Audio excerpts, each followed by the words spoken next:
where I'd really like to start is almost all of you were at my talk at the Plains last year, where the show was birthed. But what happened was, my intention was to take one of my larger prints and cut an abstract piece out of it. Not actually physically cut it, but visualize an abstract piece out of it, and then create that abstract piece in full color with 4 plates. And I started on that. I had 5 plates rocked, and I was getting ready. And one night in December, my male boxer, who was suffering with cancer, and his sister decided it was time, and she tried to kill him. And in me trying to separate them, I got my dominant hand in his mouth, and he, as a puppy, had busted off his canine teeth, chewing his way out of his metal crate. And he didn't bite, or I wouldn't have a left hand, because he was that powerful. I could see my bones and all my tendons. I went, oh, that's how my hand works. And after I picked myself up off the floor, so I just about passed out, they were sleeping together. So I cleaned up the blood, and it was 28 below 0. And my car wasn't plugged in. And I knew I wasn't going to call the ambulance. And I was raised by an Army nurse. And so I washed it out. And I have yet to be I haven't gone to the doctor yet. I do see him next week. But I couldn't work. I couldn't rock or burnish. I could shovel. We had lots of snow. I could shovel. But I could not work. I mean, I'm to that person. I put in 12 hours a day. I couldn't hand color. So I dug out some of my old images, and Holly's put them right next to each other, which is really nice because you can see the black and white piece and then the color piece. And I use an ink/watercolor combination to add the color. But I could hang on to that light brush and hand color. And then after 3 weeks, I was able to get back to work. But then I went, there's no way. There's no way. My hand is now just almost a year later getting back to normal. So what I did is I kind of, I'm going to do hand-colored works, and so that's where this show came from. And I like the hand coloring, but it takes 4 or 5 hours a piece. So to put all the time into rocking the plate and then using that tiny little burnisher to create the image, and I usually do 5 proofs before I say, okay, the plate's done, I can addition. It takes a long time, and then to spend, half an hour for the little tiny plates to an hour or more to wipe a plate to print an edition of 18, and then to spend 4 or 5 hours on each one with hand colored. And it's always the one I don't have hand colored that gets into a show. So I have to, dig it out. Where is it? I have a whole room of flat files. Where did I put that one? And then hand color it and get it dry and get it sent off. So that's what I've spent the last year on. And then I was invited by the Plains to participate in a show called Dress. And actually, Laura Youngberg requested a jingle dress dancer. And I hate doing jingles. Just all those little gidgy little things. But I have done it, and I enjoy doing it so much. And that I've started a whole new show.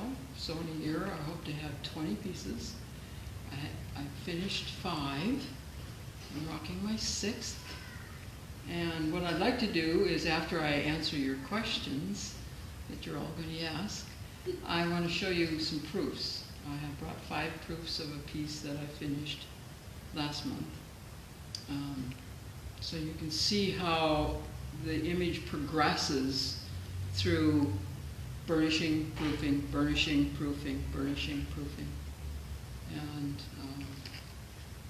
some people think I'm crazy, but when I was young and had little children like Holly has, when I said when I grow up I just want to be an artist.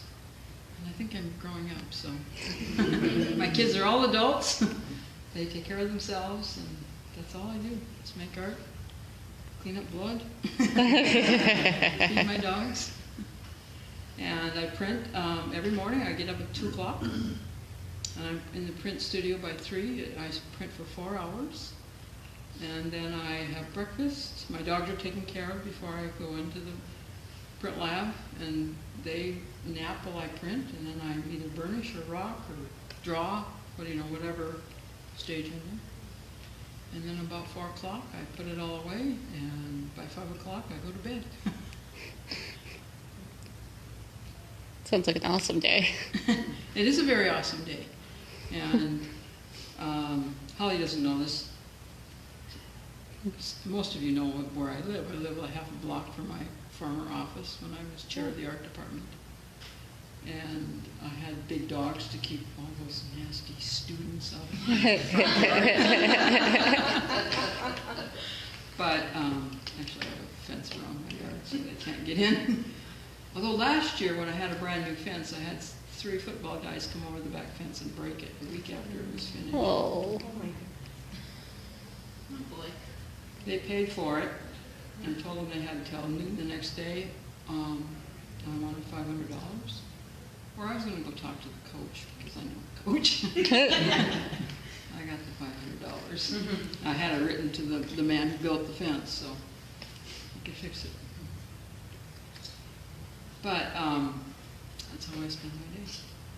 Every day, well, at least 6 days a week. Tomorrow I'm going to take the day off because I'm going to get home long after my bedtime. Thank you for making the drive. No, the drive was beautiful today.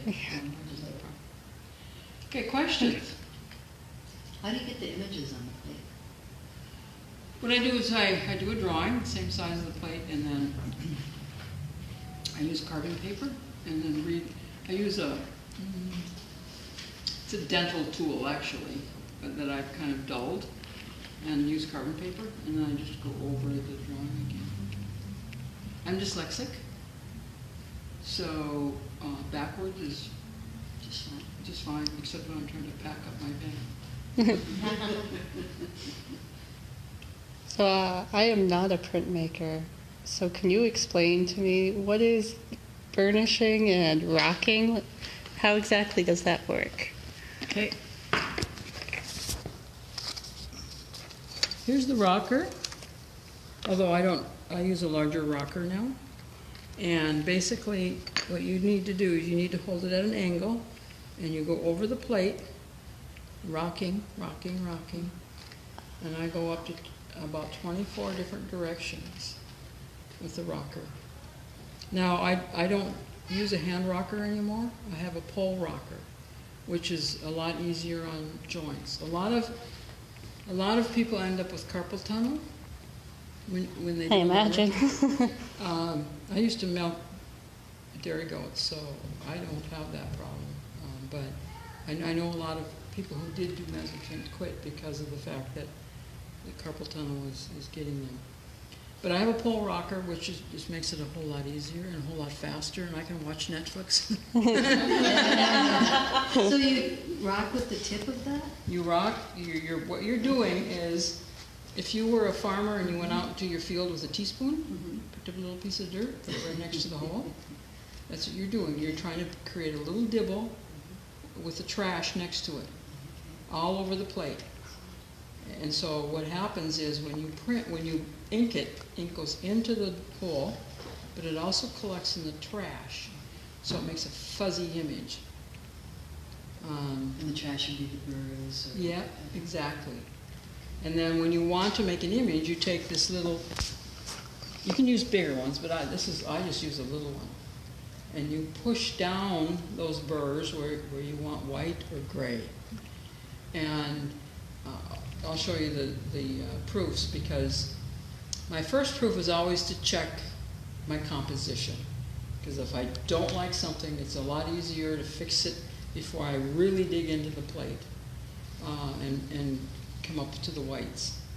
But it's a process. I mean, there's a tool maker in France that I work with. He makes these agate burnishers. But I can't press hard or I'll break the agate. With a metal burnisher, I can press a lot harder.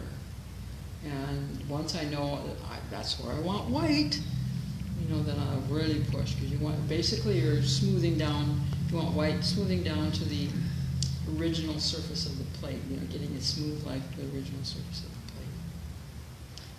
And that's all I do. And there are many other tools. I have some little roulettes that my friend in France made for me that I can go back in and kind of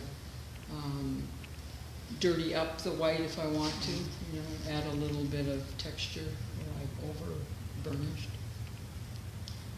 Linda, so those little bits of metal that have been pulled away by the teaspoon analogy, they've not been removed from the plate. They're still hanging on. Yes, they're still hanging on. They're still hanging on. The problem is, and you know about pressure and presses, as soon as that plate goes through the press, it starts to compress those little pieces of trash, little burrs.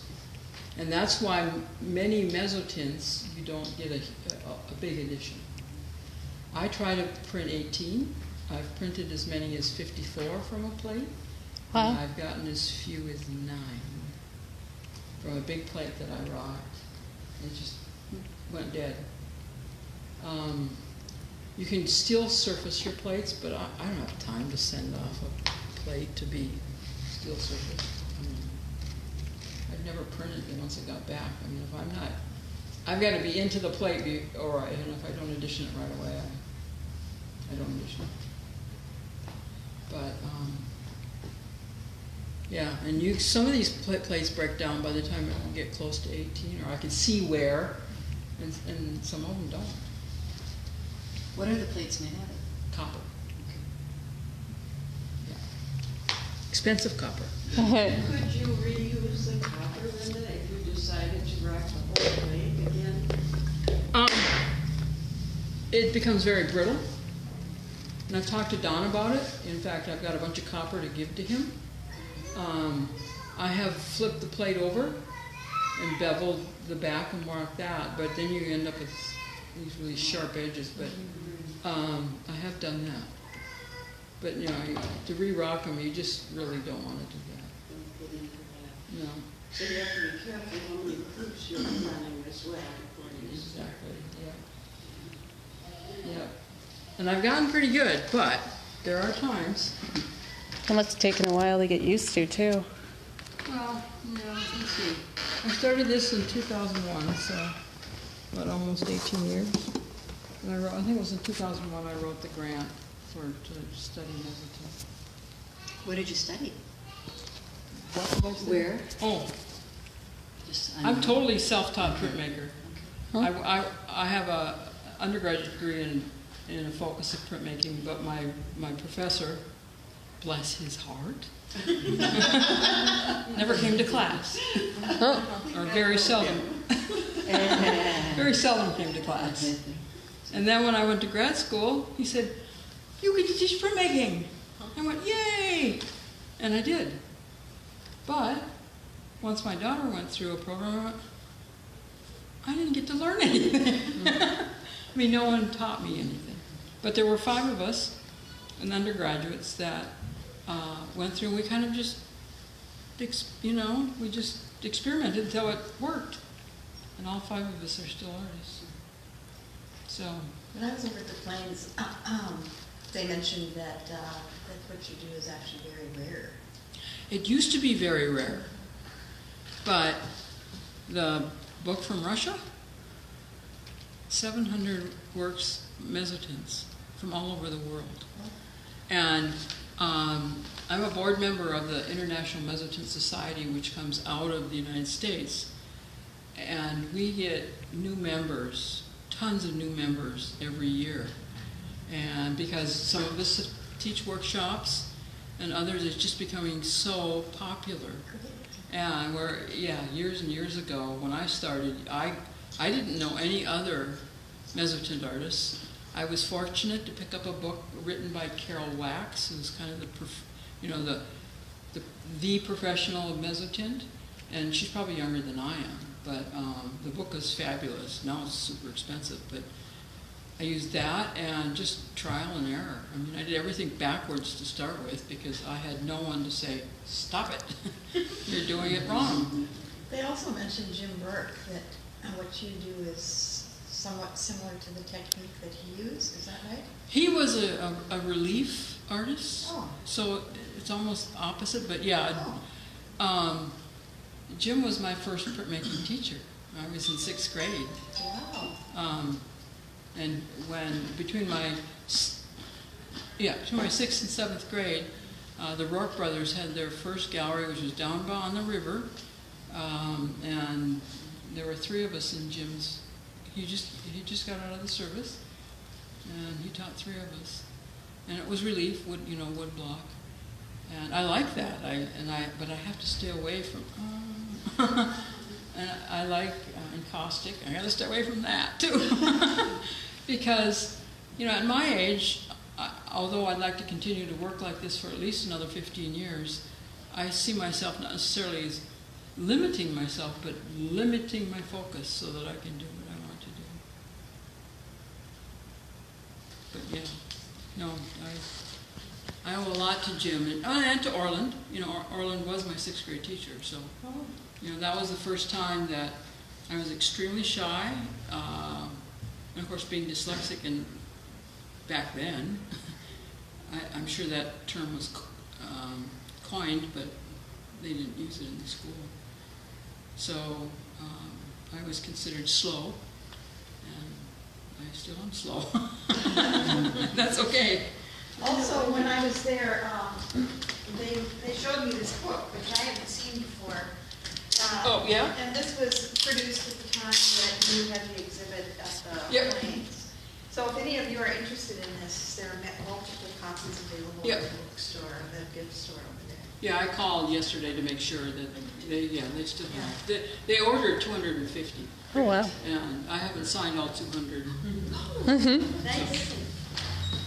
It's a beautiful book. Yeah, it is. They did a really nice job.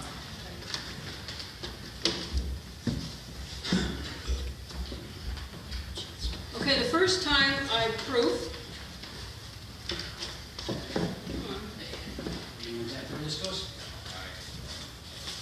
I used kind of a rough paper. So this is the first proof of a piece. Wow.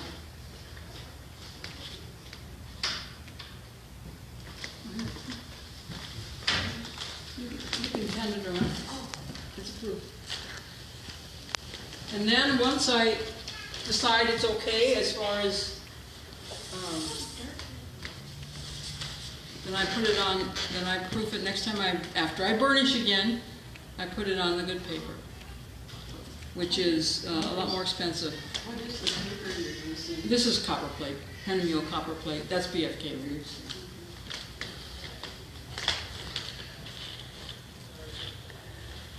If you want to hand it back.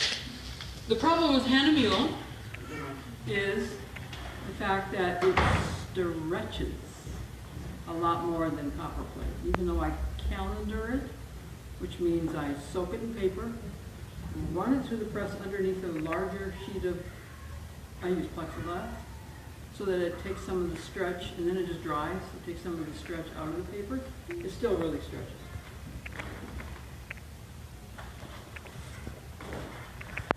Wonder how long did it take you to rock this big little plate? A long time. Like 4 years, 3 years? What are we talking? No, you're the only one that takes 3 years. I have done 5 of these since in this past year, plus a bunch of these. There's 4. And will you you be hand coloring these too? No. These are black and white. Yeah, you can see that the cover, or the cover plate is more sensitive, much more sensitive paper. Such an amazing amount of detail. Well, it just softens everything, you know, where BFK Reeves is much more,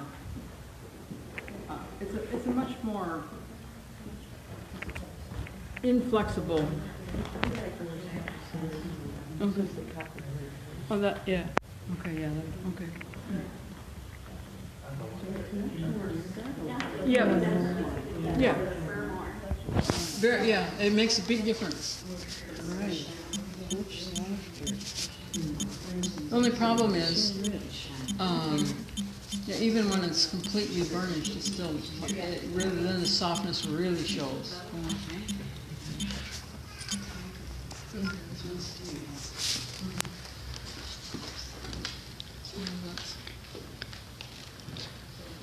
That's so beautiful.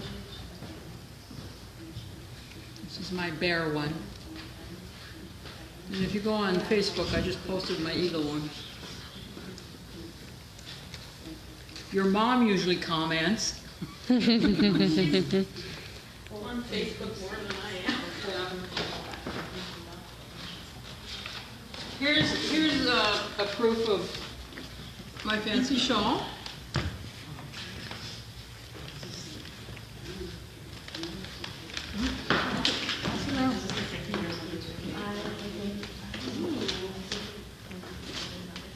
So much detail.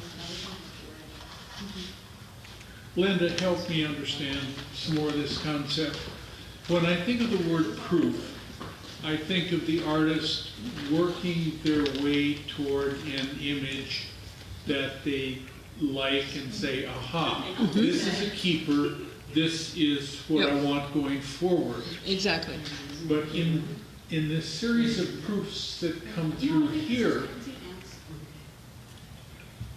is there a stopping point where you say, I can go forward from here and I will replicate, they'll all replicate the same? Because you have said, as you continue to print, the plate gets flatter. So that's flies in the face of the notion of print, or of proofing, thinking of it. Well, I burnish and proof until I've developed my image, and then I addition until, if I can get to 18 without it falling apart, great. If I can't, then my addition has to be smaller. So if you decide this is the one that you want to addition here, having not seen that one. Yeah. Well, I I actually. don't know how to answer the question. These are process proofs. I think the question is more so, at what point do you look at the proof and go, yes, I'm satisfied, now I'm going to start making the body of work? I just keep proofing until, there's sometimes usually I do 5 proofs before I do my bonnetier, print my, this is what I want. Okay. And so between proof X, Y, and Z, do you go back to the rocker and you go back to the burnishing? Just the burnishing. Just the burnishing. Well, if there's something I want to change, I have little tiny rockers. I can go in and erase, and I have done that. In fact, I just took a moccasin out of a piece and replaced it, which is really. It's just so fascinating to think about, just going in to change all those little values. I mean, I'm a painter, so I want to change a value. I just throw more paint on top of it, But Whereas you like can this, see, you can see now that, and this, I burnished after this one too. yeah, you can see there's all these fine little variances, especially in the fur. Mm-hmm. So it's interesting just to think about you going in and just pushing those little things around to get those. It's just so backwards to me. I said it. Yeah, it is. Yeah, it is backwards. Yeah. I don't know which proof that is. I didn't. That's why I used this one, because I knew. Yeah, these are beautiful. I think if I dug out all my proofs of that and laid them out, I could say this is first, second, third, fourth. But I usually do 5 proofs before I've hit the jackpot, so to speak. What proof was this? I don't know. You don't know? I'd have to look at them all. That's why I used I kept these in order just for this little presentation. I usually don't keep my proofs at all. I usually destroy them. Linda, what got you started on dancers? Being married to a dancer. Was You can't dance, you draw.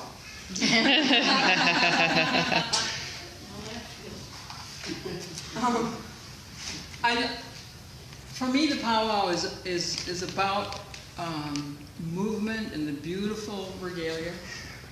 And I know that not every powwow dancer is traditional in believing the spirituality of the dance. I know that. But for me, it's very spiritual, and it's magic is the wrong word. It's just very moving. The drum, you can feel it in your chest, and the way the dancers move, and the different kinds of regalia. You know, I took tons of photographs, but now I know enough about regalia where I can take just the pose of the dancer and I can change up the regalia, which I have done quite a bit, just to suit me more than them. I'm going to do, my next one is going to be a large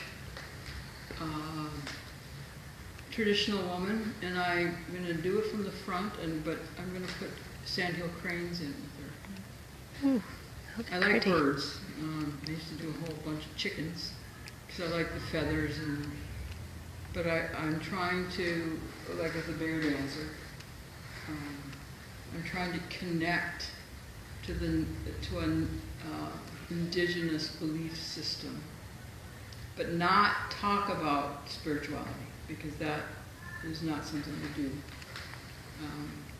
In the Sandhill Crane, like I have a friend, she is called Crane Woman, but it's not a portrait of her. It's just that I like the idea of the birds. I wanted a deer, but I just, because my Indian name is red deer, so, but I wanted to put in a white-tailed deer, but just don't have, I'm not there yet. I'll get there. Well, thank you. This has been great. This is a wonderful show you put together for us. Oh, thank you. Does anyone else have any more questions? I just want to remark on how abstract they are. You know, as I've seen your work throughout the time that I've known you, and you know, some of them I can look and just from a distance, they're just so abstract. That's where I wanted to go with most of these. Now these I'm not quite as abstract, but when I started this process, I didn't know if I could pull it off. I didn't know if I had the strength and the, endurance to work on a plate this size, not only rock it, but burnish it and then print it.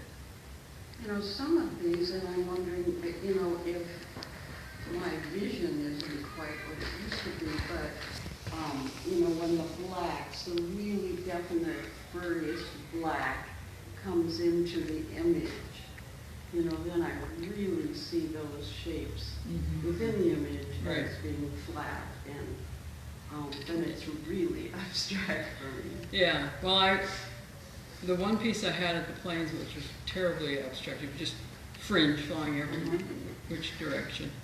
I really liked that, but I couldn't pull it off in a smaller piece. I tried. It was just lines, and it didn't make any sense. So, but yeah, these the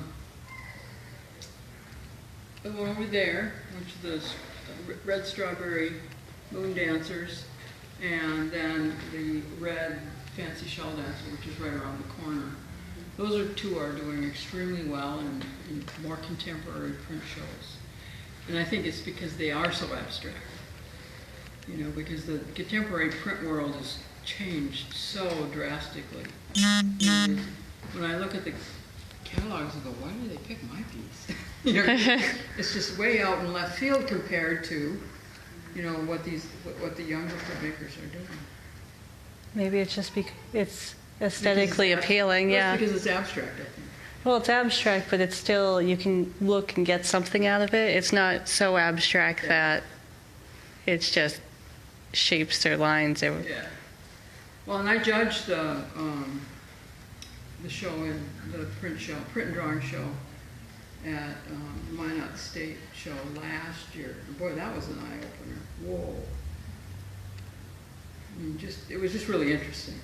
And a lot of professional artists, a lot of international artists, and a lot of students that were in drawing one.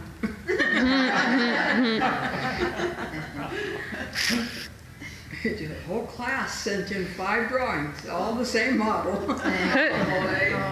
Yeah. But that was tough. It was tough to, you know, to go through because I could only pick so many pieces, and then I had to pick the words. And I didn't have the artwork in front of me. I only had digital images. That's really hard. Mm-hmm. That's how they do it now. Mostly they do it by digital images. Makes a huge difference if you read the dimensions wrong as well. Mm-hmm. They all look the same size. Exactly. Yeah. Exactly. Yeah. Yeah. And I think that my work has become popular because it is mezzotint. You know, I tried to get into Davidson Gallery in Seattle for years and years and years.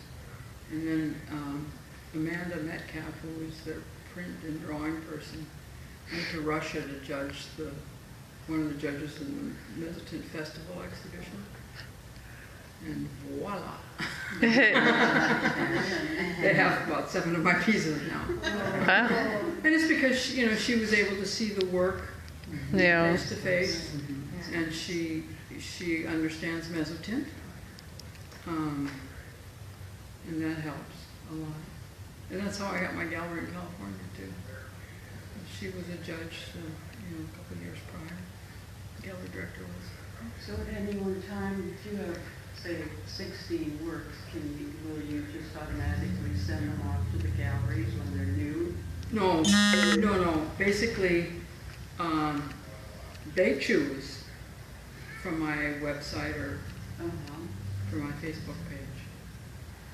Wow. You mean as far as entering jury shows or? Or just that you've got the gallery connection now, so you have to keep your stuff going there.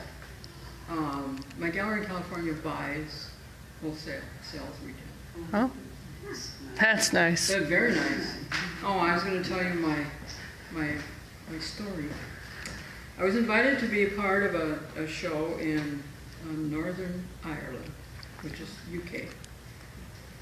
And it was great. I sent 4 large mezzotints, retail at $7,200. I sent it off, and they wanted it just in a mailing tube because they were going to frame. So I sent it off. They got it, really excited, and I was going to be part of a show with a bunch of other people. I waited to hear when the show was going to open, and all of a sudden I got an email or a Facebook message, actually, from the director. Said, they fired me. They'll send your work back. Okay. I mean, he paid to have it shipped to them, and he's paying to have it. That's fine.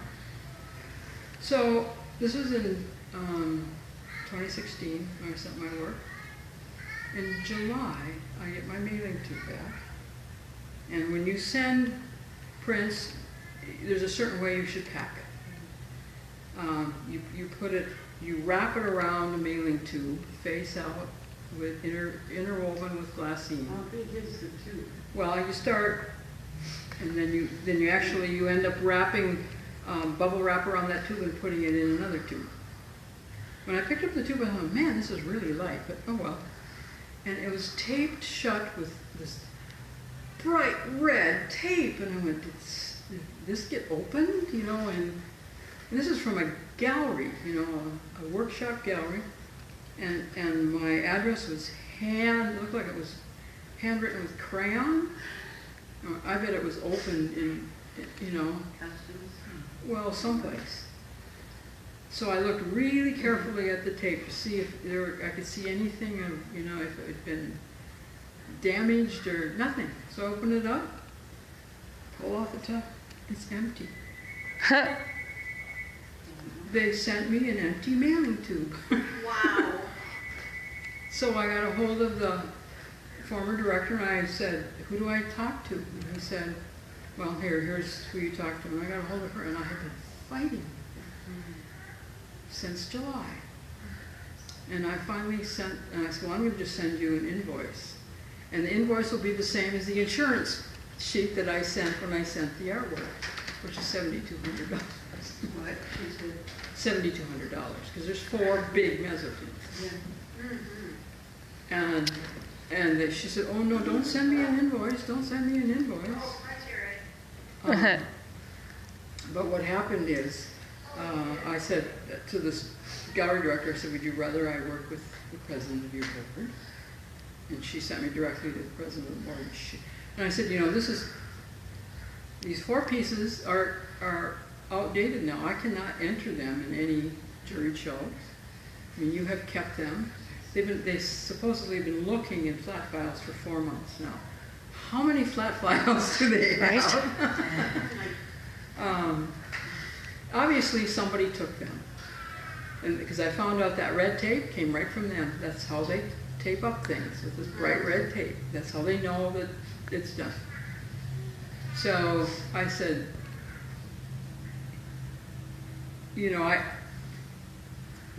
I need to get this settled this year, because this tax year, otherwise next tax year I'm going to have to be dealing with it. It's going to cost me more money.